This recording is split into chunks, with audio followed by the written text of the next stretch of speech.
दृष्टि आईएएस के टुडे जी के प्रोग्राम में आपका स्वागत है। शुरुआत करते हैं पिछले अभ्यास प्रश्न से, जिसमें हमने आपसे पूछा था निम्नलिखित स्थलों में से कहां भगवान बुद्ध की शिक्षाएं पहली बार ताड़ के पत्तों पर दर्ज की गई थी। आपके ऑप्शन थे option A Matale rock cut गुफाएं, ऑप्शन बी कार्ला गुफाएं, ऑप्शन सी कन्हेरी गुफाएं या फिर ऑप्शन डी भाजा गुफाएं। तो इस प्रश्न का सही उत्तर है विकल्प ए मटाला रॉक कट गुफाएं।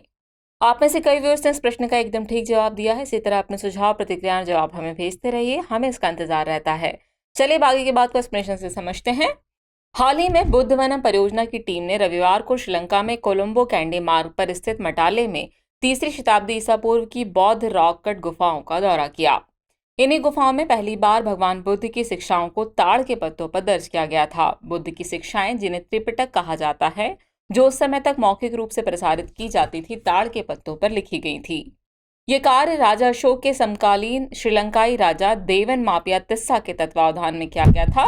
चट्टानों को काटकर बनाई गई गुफाएं मठ और आसपास के क्षेत्र से बरामद पुरावशेष दोनों तेलुगु राज्य और श्रीलंका के बीच बौद्ध संबंध को दर्शाते हैं। इस तरह इस प्रश्न का सही उत्तर होगा विकल्प ए मटाला रॉक कट गुफाएं।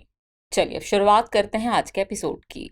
आज के एपिसोड का पहला प्रश्न है, ईश्वर चंद्र विद्यासागर के संबंध में निम्नलिखित कथनों पर विचार कीजिए। कथन 1 है, ये बाल विवाह, बहुविवाह और लड़कियों की शिक्षा के समर्थक थे। कथन 2 है, इन्हें बंगाली गद्य का जनक माना जाता है। और उपयुक्त में से कौन सा या से कथन सही है या फिर है, यह आपको बताना है। आपके ऑप्शन है केवल 1, केवल 2, 1 और 2 दोनों, या फिर न तो 1 और न ही 2। तो इस प्रश्न का सही उत्तर है विकल्प बी, केवल 2 कथन ही सही है। चलिए एक्सप्लेनेशन से आगे की बात को समझते हैं। आज देश भर में महान विद्वान और समाज सुधारक ईश्वर चंद्र विद्यासागर की जयंती पर उन्हें श्रद्धांजलि दी गई। आपको बता दें कि ईश्वर चंद्र विद्यासागर 19वीं शताब्दी के बंगाल के प्रसिद्ध दार्शनिक, शिक्षाविद और समाज सुधारक थे। इनका जन्म 26 सितंबर 1820 को बंगाल के बिंदापुर जिले के बीरसिंह गांव में हुआ था। ये बाल विवाह और बहुविवाह के विरोधी थे और लड़कियों की शिक्षा के समर्थक थे, इसलिए कथन 1 सही नहीं है। यह तत्वबोधिनी पत्रिका, सोम प्रकाश, सर्वा शुभंकरी पत्रिका और हिंदू देशभक्त जैसे प्रतिष्ठित पत्र पत्रिकाओं के प्रकाशन से जुड़े थे। इन्हें बंगाली गद्य का जनक माना जाता है, इसलिए कथन 2 सही है। इस तरह इस प्रश्न का सही उत्तर होगा विकल्प बी, केवल 2 कथन ही सही है। चलिए अगला प्रश्न देखते हैं। स्टैच्यू ऑफ वननेस के संदर्भ में निम्नलिखित कथनों पर विचार कीजिए। कथन 1 है, 8वीं सदी के इस आध्यात्मिक नेता आदि शंकराचार्य की 12 साल के बच्चे की 108 फुट ऊंची प्रतिमा है। और कथन 2 है, ये प्रतिमा उज्जैन में स्थित है। जबकि कथन 3 है, इसका डिजाइन राजा रवि वर्मा के शंकराचार्य के चित्रण से प्रेरित है। और कथन 4 है, ये प्रतिमा तापी नदी के तट पर स्थित है। उपयुक्त में से कितने कथन सही हैं, यह आपको बताना है। आपके ऑप्शन है केवल 1, केवल 2, केवल 3 या फिर सभी 4। तो इस प्रश्न का सही उत्तर है विकल्प बी, केवल 2 कथन ही सही है। चलिए अब समझते हैं कि ये कौन कौन से कथन है जो सही है।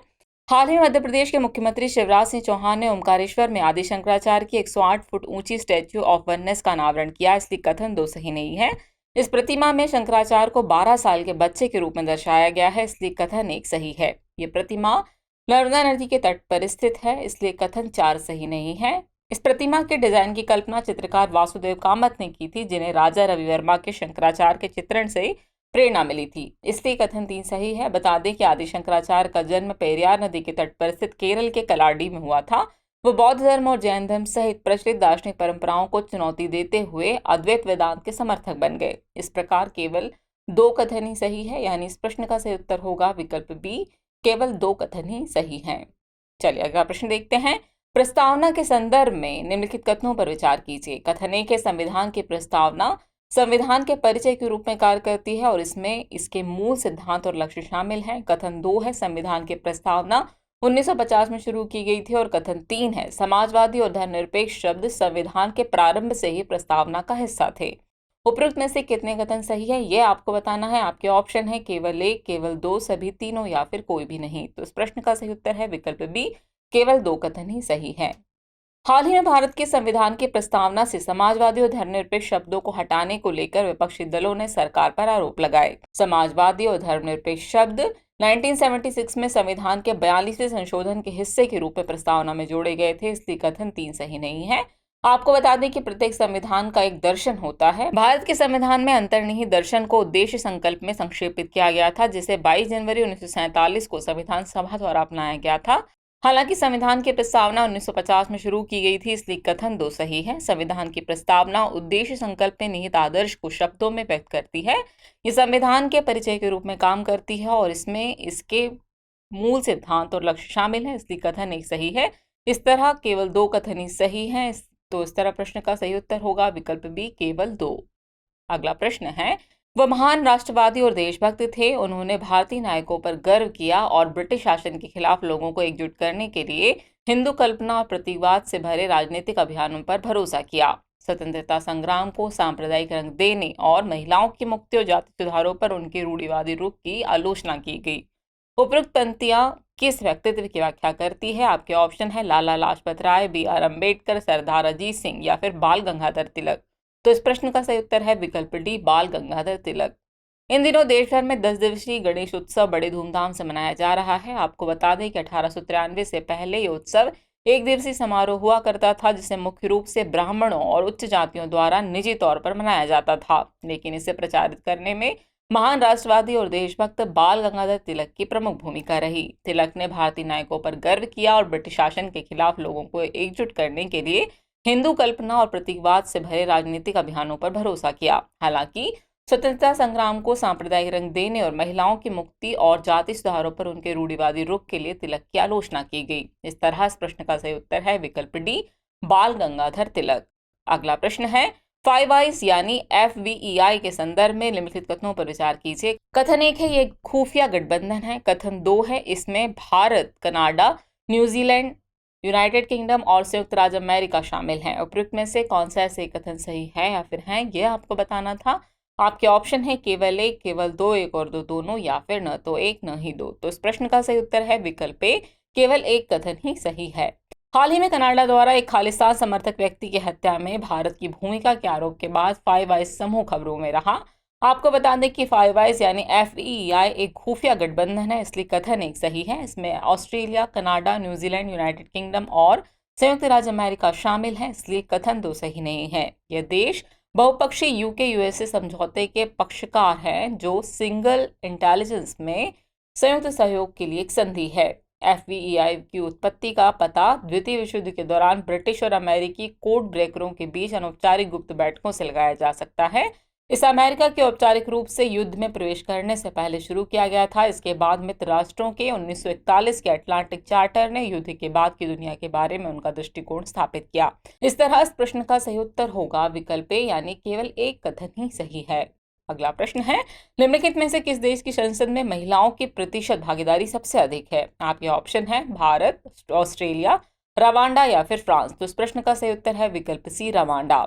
हाल ही में भारतीय संसद के विशेष सत्र में महिलाओं को संसद और राज्य विधानसभाओं में प्रतिनिधित्व देने के लिए एक विधेयक पारित किया गया। बता दें कि वर्तमान में लोकसभा में 545 सदस्यीय सदन में 78 सांसदों यानी लगभग 14% के साथ भारत में किसी भी समय महिला संसद सदस्यों का प्रतिनिधित्व सबसे अधिक है। हालांकि जिस देश की संसद में महिला विधायकों का प्रतिशत सबसे अधिक है वह है रवांडा। यहाँ निचले सदन की 80 सीटों में से 49 यानी कि लगभग 61% पर महिलाओं का कब्जा है। इस तरह इस प्रश्न का सही उत्तर है विकल्प सी, रवांडा। अगला प्रश्न है, पंडित दीनदयाल उपाध्याय के संदर्भ में निम्नलिखित कथनों पर विचार कीजिए। कथन 1 है वह एक मानवतावादी, पत्रकार, दार्शनिक, अर्थशास्त्री और राजनीतिक कार्यकर्ता थे। कथन 2 है इन्होंने लखनऊ में प्रकाशन गृह राष्ट्र धर्म प्रकाशन की स्थापना की। उपर्युक्त में से कौन सा ऐसे कथन सही है या फिर है, ये आपको बताना है। आपके ऑप्शन है केवल 1, केवल 2, 1 और 2 दोनों, या फिर न तो 1 न ही 2। तो इस प्रश्न का सही उत्तर है विकल्प सी, 1 और 2 दोनों ही कथन सही है।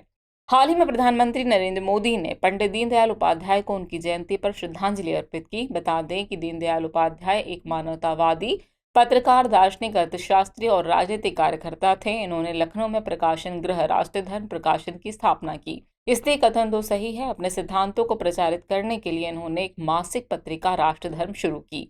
इन्होंने साप्ताहिक पांचजन्य और उसके बाद दैनिक स्वदेश शुरू किया। वर्ष 1951 में इन्होंने भारतीय जनसंघ नामक एक नए राजनीतिक दल की स्थापना की। इस तरह इस प्रश्न का सही उत्तर है विकल्प सी, यानी 1 और 2 दोनों ही कथन सही हैं। अगला प्रश्न है, हाल ही में खबरों में रहा ओसिरिस REX मिशन किस अंतरिक्ष एजेंसी से संबंधित है? आपके ऑप्शन है नासा, जाक्सा, इसरो या फिर रॉसकॉस्मॉस। तो इस प्रश्न का सही उत्तर है विकल्प ए, नासा। हाल ही में नासा के ओसिरिस REX कैप्सूल ने क्षुद्र ग्रह की सतह से एकत्रित सामग्री के साथ सफलतापूर्वक पृथ्वी पर लौटकर एक महत्वपूर्ण मील का पत्थर हासिल किया है। आपको बता दें कि ओसिरिस REX ने अपनी यात्रा तब शुरू की थी जब इसे 2016 में कैप कैनावेरल फ्लोरिडा से लॉन्च किया गया था। 2 वर्षों की अवधि में इसने पृथ्वी और मंगल ग्रह के बीच स्थित कार्बन युक्त क्षुद्र ग्रह बेन्नू तक पहुंचने के लिए अंतरिक्ष को पार किया। यह अंतरिक्ष यान दिसंबर 2018 में अपने गंतव्य बेन्नू पर पहुंचा, इसलिए विकल्प ए सही है, यानी इस प्रश्न का सही उत्तर होगा विकल्प ए नासा। चलिए अब हम पहुंच गए एपिसोड के अंतिम प्रश्न पर। तो अंतिम प्रश्न है, समुद्री अर्चिन के संबंध में निम्नलिखित कथनों पर विचार कीजिए। कथन 1 है ये समुद्र तल पर रहते हैं। कथन 2 है इनके पास एक गोलाकार शरीर होता है। और कथन 3 है ये शाकाहारी होते हैं। उपरोक्त में से कितने कथन सही हैं यह आपको बताना है। आपके ऑप्शन है केवल 1, केवल 2, सभी 3 या फिर कोई नहीं। तो इस प्रश्न का सही उत्तर है विकल्प सी, सभी 3 कथन सही हैं। आइए एक्सप्लेनेशन देख लेते हैं। लाल सागर की मूंगा चट्टानें एक नए खतरे का सामना कर रही है। दरअसल समुद्री जीव वैज्ञानिकों ने बताया कि समुद्री अर्चिन की बड़े पैमाने पर मौत हो रही है, जो एक रहस्यमय बीमारी के कारण हो सकती है। बता दें कि समुद्री अर्चिन समुद्री अकशेरुकी जीवों के एक समूह से संबंधित है, जिन्हें इचनोडर्म्स कहा जाता है। ये समुद्र तल पर रहते हैं, आमतौर पर कठोर सतहों पर, और ये घूमने के लिए ट्यूब फिट या रीढ़ का उपयोग करते हैं, इसलिए कथन 1 सही है। इनके पास एक गोलाकार शरीर और अंगों की एक रेडियल व्यवस्था होती है, इसलिए कथन 2 सही है। ये शाकाहारी होते हैं और मुख्य रूप से शैवाल एवं पौधों की सामग्री पर भोजन करते हैं, इसलिए कथन 3 भी सही है। इस तरह इस प्रश्न का सही उत्तर है विकल्प सी, सभी 3 कथन सही हैं। चलिए अब नोट कर लीजिए आज के एपिसोड का अभ्यास प्रश्न। हाल ही में समाचारों में देखी गई भारतीय स्पॉट बिल्डक की आयुष्मान स्थिति क्या है? आपके ऑप्शन है, option A least concern, option B critically endangered, option C near threatened या फिर ऑप्शन डी एंडेंजर्ड। तो व्यूअर्स इस प्रश्न का जवाब कमेंट बॉक्स में देना न भूलें। जल्दी मिलते हैं नए एपिसोड में कुछ और नए सवालों और जानकारियों के साथ। तब तक के लिए शुक्रिया।